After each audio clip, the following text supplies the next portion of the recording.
आप भारतवासी हो, इसलिए भारतीयता का गौरव, भारतीयता की गरिमा रखने के लिए मैंने एक आदेश आपको दिया है। आदेश के आपसे प्रार्थना की है कि आप भारतीय वेशभूषा में आ जाए तो तुम्हारा मन खराब होने से बच। जो भारत की भारतीय वेशभूषा, कुर्ता पायजामा, धोती और कमीज, टोपी, ये आपकी भारतीय वेशभूषा। अगर भारतीय वेशभूषा आप पहरे होते, भारतीय सादा खान पान प्रयोग किए होते, तो तुम्हारे घर में, परिवार, तुम्हारे शरीर में कोई बीमारी नहीं आती। भारतीय वेशभूषा पहरे होते अगर, तो तुम्हारा मन खराब नहीं होता, न तुम खराब होते, न तुमको देखकर किसी का मन खराब होता, बल्कि सबके अंदर सादगी लाने की एक प्रेरणा होती। आप प्रेरणा स्रोत बन जाते, लेकिन आपने कुछ नहीं किया। किन विदेशियों को भगाने में कितनी कुर्बानी हुई, कितने लोग कुर्बान हो गए। अंग्रेजों को भगाने में कितनी माताएं निपुती हो गई, कितने बहनों का सुहाग लुट गया, चूड़ियां टूट गई, सिंदूर मिट गया। तब आपको ये भारतीयता मिली थी, लेकिन आपने तो सब खो दिया। अंग्रेज चले गए, अंग्रेजियत छोड़ गए। उनकी भाषा, उनका पहनावा, जो नंगा रहने का कपड़े पहने, ये सब नंगे, सब नंगे। अरे कपड़ा तन ढकने के लिए पहना जाता, न तुम्हारा मन खराब हो, न तुम्हारे अंग दिखाई देंगे कि किसी दूसरे का मन खराब हो। लेकिन ये सब नंगे घूमे, खासकर नारियां। इनमें ऐसा, यानी विदेशी उन अंग्रेजों की नकल ऐसी की, ये सब नंगे, सब। इसलिए इनके अंगों पर जब शराबी की, बुरे व्यक्ति की, व्यभिचारियों की नजर पड़ती है, तो तुम्हारे बच्चे व्यभिचारी शराबी ही पैदा हुए। ये तो राज आप जानते नहीं। 80% पाप आंख से चढ़ता, आंख का दोष होता। उस दोष से तुमने अपने आप के शरीर को नहीं बचा पाया। ये सब शरीर नंगा रहता, और ये सब शराबी कबाबी सब, मतलब यानी देखते इनकी नजर पड़ती है तो तुम्हारा शरीर तभी रोगी और बीमारी हो गया। तमाम भूत प्रेतों ने तुम्हारे पर कब्जा कर लिया। अब वो हटने वाले नहीं है, बीमारियां जाने वाली नहीं है। तुम्हारे बाल बच्चे सब शराबी कबाबी पैदा होते, जो माँ और बाप की कदर नहीं करेंगी। ये बात आपके लिए मैंने बहुत सोच समझ कर रखा कि जब तक भारतीय अपनी भारतीयता यानी पोशाक पे नहीं आएगा, भारतीय शुद्ध खान पान नहीं आएगा, भारतीय भाषा हिंदी संस्कृत को नहीं उच्चारण करेगा, तब तक भारत देश किसी भी क्षेत्र में विकास, उन्नति, उत्थान कभी नहीं कर सकता। मैं ये खोल के कहता हूँ, कभी नहीं कर सकता।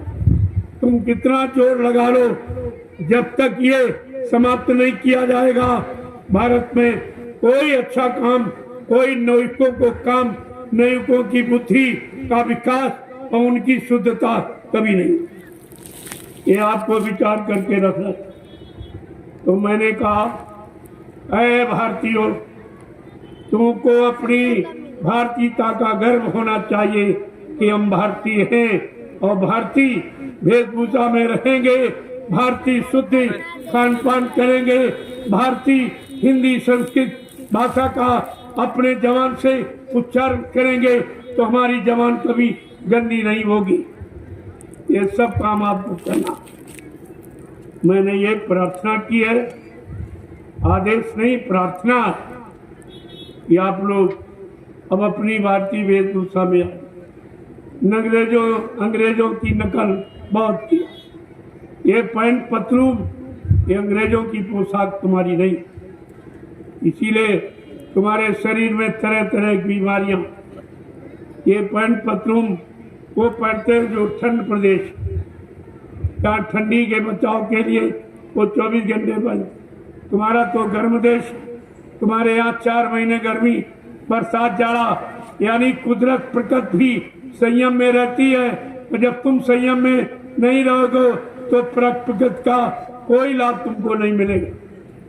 और वैसे मोटे कपड़े आपने नकल करके पहन लिए, ना हवा जाती ना प्रकाश रहता, तरह तरह की बीमारियां यानी चर्म रोग, खुजली, दांत, इनसे आप कभी बच नहीं पा रहे। ये सब देखा गया कि अपनी भारतीय वेशभूषा न पहनने के कारण आप कितनी बीमारियों से जूझ रहे, लड़ रहे हो, लेकिन सफलता नहीं प्राप्त कर पा रहे हो। तो मैंने कहा अपनी भारतीय वेशभूषा अपना लीजिए, आपके लिए अच्छा रहेगा। हमारे आसपास जो लोग रहते हैं या संत मत का जो लाभ लेना चाहते हैं, उनको भारतीय वेशभूषा तो बिल्कुल सादगी की, जिसमें कोई खर्चा नहीं। एक पैंट पतलून के खर्चे में आप 6 महीने ये कपड़े पहने, एक पतलून के खर्चे। पहले आप समझिए उसको, कितना बड़ा लाभ और तमाम बीमारियों से आपकी रक्षा, इसका भी ध्यान रखिए। और लंगोटी तो सर्वोपरि, इससे बड़ा शरीर का कोई लाभ ही नहीं, क्योंकि यही अंग तो सारी शक्ति को निकाल के बाहर कर देता। तुम्हें कमजोर हो जाते हो, जब कमजोर हो जाओगे तो बीमार हो जाओगे, तरह तरह की बीमारियां तुम्हारे पर सवार हो जाएगी जब तुम कमजोर हो जाओगे। इसलिए इस शक्ति केंद्र को हमेशा सुरक्षित रखो, आवश्यकता अनुसार आप प्रयोग कर सकते। जरूरत पर, अगर जरूरत नहीं तो मान लो आपको जरूरत है तो एक बच्चा पैदा कर लिया, 2 की जरूरत तो कर लिए, या फिर आपके पास प्रॉपर्टी कितनी है जो बच्चों को सुरक्षित रखेगी उस हिसाब से।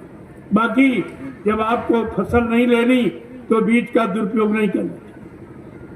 चतुर काश्तकार जो किसान है, जब फसल लेनी होती तभी बीज बोता, जब फसल नहीं लेनी तो बीज नहीं बोता। आप इससे छोटी बात नहीं समझ पाए।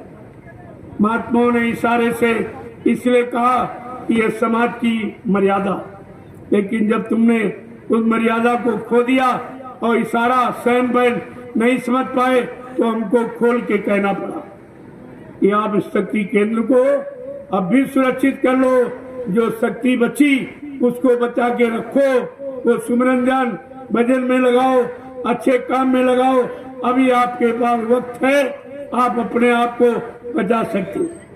अन्यथा ये सब समय निकल गया, सब समय आपका चला गया, कुछ भी नहीं मिला। सारे अंगों को खोल के रखा, अनावश्यक खर्च किया, जरूरत नहीं तब भी आप करते तो मतलब यानी यही कारण, अगर 9 द्वारों को आप बंद रखो तो 10वां 9 द्वारों के प्रेशर से खुल जाए। ये 9 द्वारों की शक्ति अगर संगठित कर ली तो 10वां 9 के प्रेशर से खुल जाए। लेकिन आपको ये कुछ मालूम नहीं, किसी ने बताया भी, और आपने जानने की इच्छा भी नहीं। तो मैंने ये अभी प्रार्थना की है, संत मत के प्रेमियों से मैंने भी प्रार्थना की कि संत मत का असली लाभ अगर पाना चाहते हो, शरीर की शक्ति को बरकरार रखना चाहते हो, अपनी जीवात्मा को जगाना चाहते हो, परमात्मा से मिलाना चाहते हो, इस शक्ति केंद्र को एकदम कंट्रोल, नियंत्रण में, तुम्हारा काम सहज में बन जाएगा, तुम्हारा मन लगने लगेगा।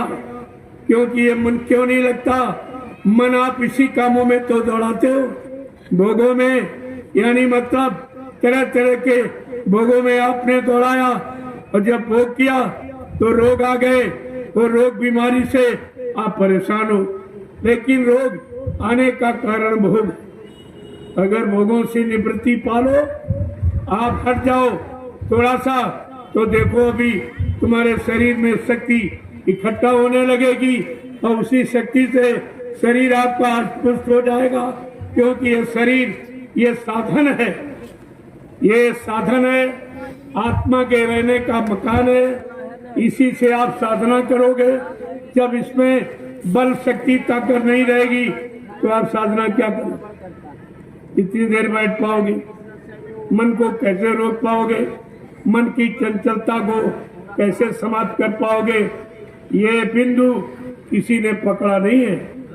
मैंने इस बिंदु को पकड़ा और आपको बचने के लिए, सुरक्षित रखने के लिए मैंने आपको आदेश ही नहीं, प्रार्थना की। मेरी प्रार्थना को स्वीकार कर लो तो आपका काम सहज में हो जाएगा। अब जरा कुछ सत्संग वचनों को सुन लो। पहले तो मालिक से फरियाद करो कि हमको सद्बुद्धि सद्ज्ञान दो। मैं शक्ति संचय के काम में सफल हो जाऊं। मुझे सफलता दीजिए, मेरे विचारों में मजबूती प्रदान कीजिए, मेरे मन को रुकने की क्षमता दीजिए। इसके लिए यहाँ और कोई देवी देवता, कोई भगवान खुदा घाट नहीं तो आपका ये काम कर।